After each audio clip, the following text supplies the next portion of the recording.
extremely proud of our group. There's all kinds of side stories to this. You playing your mentor and face. Our team, this group, has been through some tough stuff since the Ohio State game. And for us to come together and win a game like this after being down 10, I'm very proud of them. I think it all starts with our senior captain, who really, Eric Atkins, never lets us think it's going to be a tough night. We had a lot of different lineups in there, but it's, again, it's a historic day for us, our first ACC game.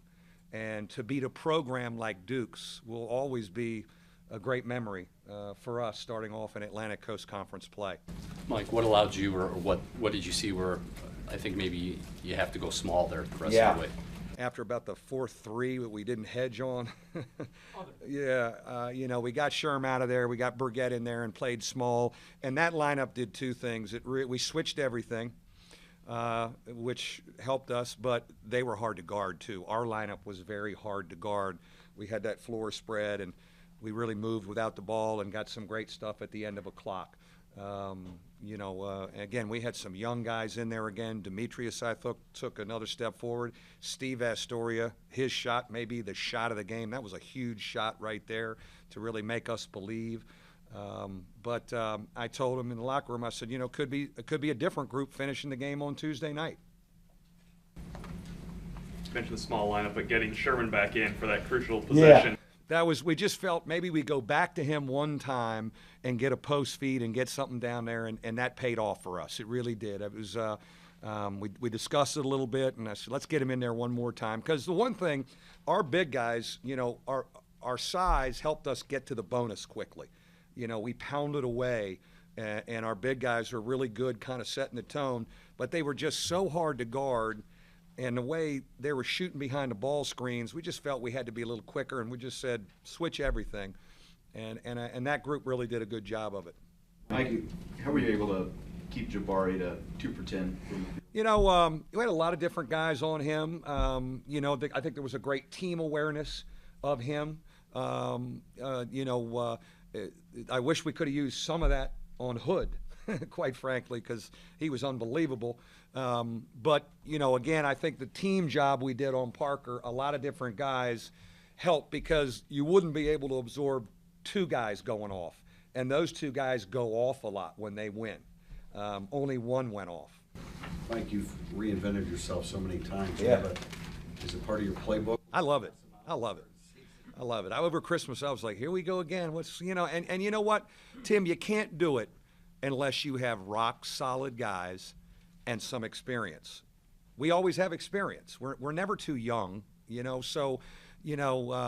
and we had a group here that had witnessed replacing Scott Martin and Tim Abramitis, this older group. So, if you look at us, we're still experienced. We still got some old guys out there, and our three freshmen are really getting more and more confident every game. But I think there's almost okay, guy down, here's what we do. What are we going to come up with this time? And I think our players, I think I mentioned Eric Atkins saying, we're going to be all right. He told me that in the locker room in the Garden. After we go through a lot of stuff in the Garden, how we lost, Jaron's leaving. He and I are talking a little bit about when he comes back. He said, Coach, we're going to be all right. I want you to know I was able to sleep for 2 days at least over Christmas, because I was ready to go out all night and start a fight in New York City after the way the Garden ended. So, but my senior captain.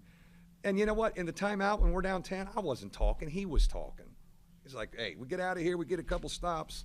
So, our experience has been great, and Eric really sets the tone for us. You're shuffling 9 guys into the lineup. You're trying to find an identity. You're trying to find a chemistry.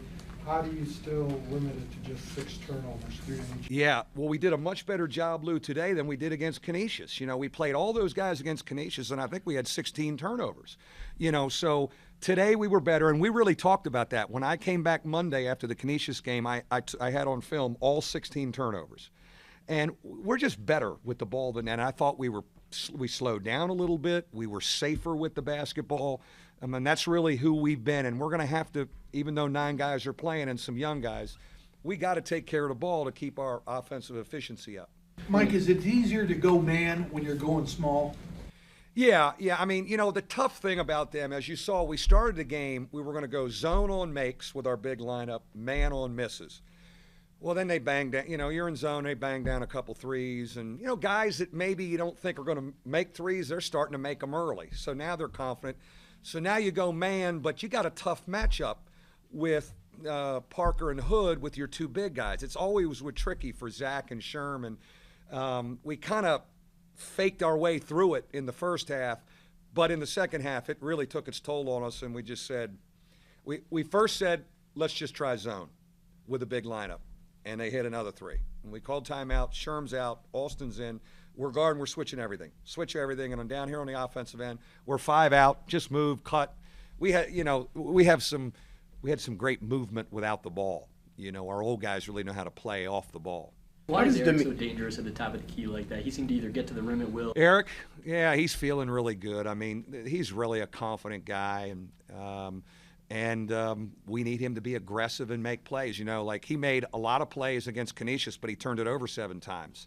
Today, he still made a lot of plays, but was better with the ball. He's got to put his head down, shoot it, make play. I mean, he's got it in his hands a lot, but right now, I mean, that's really good for us. How does Demetrius get involved? The game, you were patient throughout the game, except for that one stretch at the start. Was that defense affecting offense, or?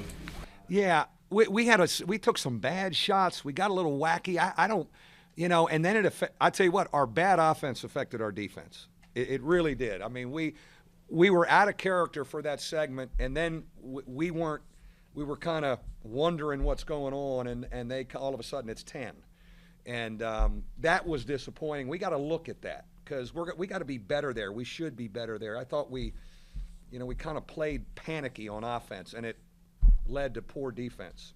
How do you get Demetrius involved when he doesn't do anything? Sits out some big minutes in the first half, and all of a sudden, hits a three, hits another shot, comes up with a big steal. Yeah, one thing that's great about him is happening in Canisius too is he just is always so engaged. He doesn't hang his head.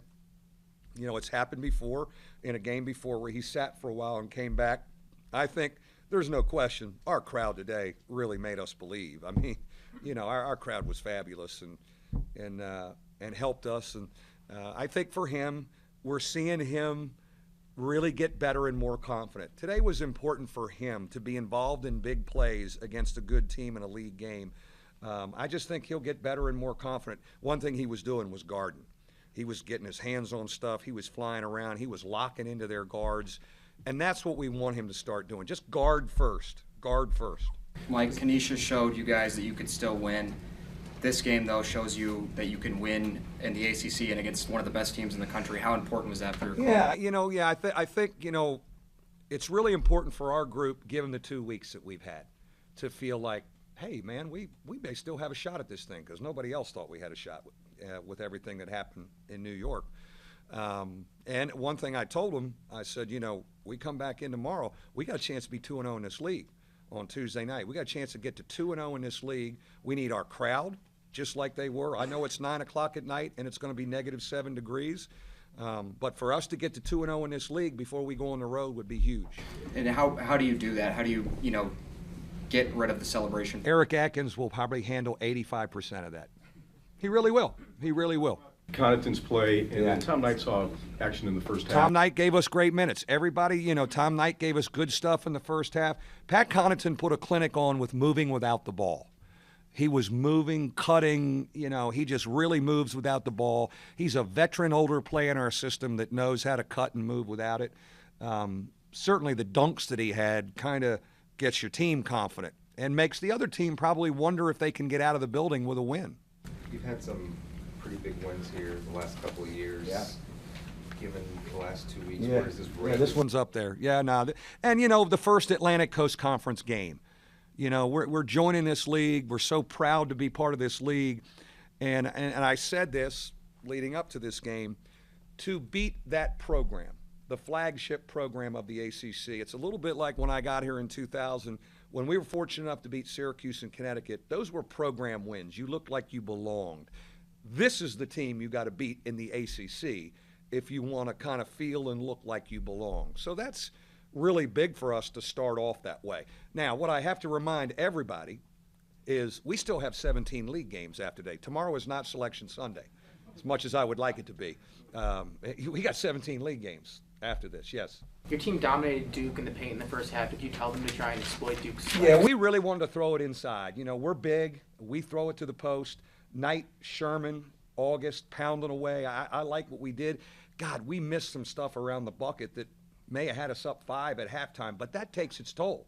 We were in the bonus quickly because we were pounding away. We wanted to play closer to the bucket because we were bigger than them. A bit of a perception change maybe for you. You had that February 1st date out there, but now you sort of know this is a level you guys can reach. Yeah, and you know, I mean, we're still a work in progress. You know, I learned a lot about Vastoria. You know, how about Austin Burgett tonight?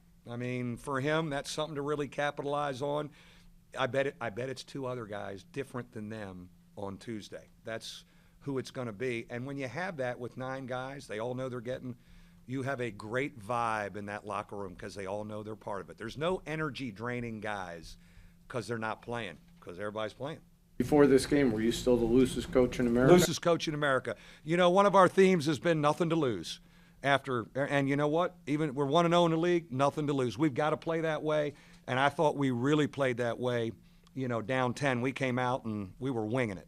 Mike, big win, but how much you guys going to be practicing free throws the next couple of days? Yeah, you know, I wouldn't overanalyze that because we've been overall pretty good at that. You're right, we could have escaped, but it wasn't going to be easy getting out of here against them. It was going to be, we were going to have to defend to probably win the game, and we did that enough. Well, when I've had good free throw shooting teams, I've never come back and talked about it much, so it's you don't overanalyze it. What challenges will NC State present Tuesday night? Well, NC State is really athletic. You know, they play and pound away close to the bucket like our big guys.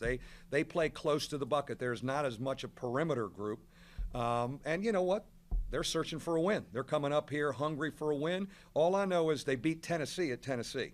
They went on the road and beat Tennessee at Tennessee. They're athletic. They're tough.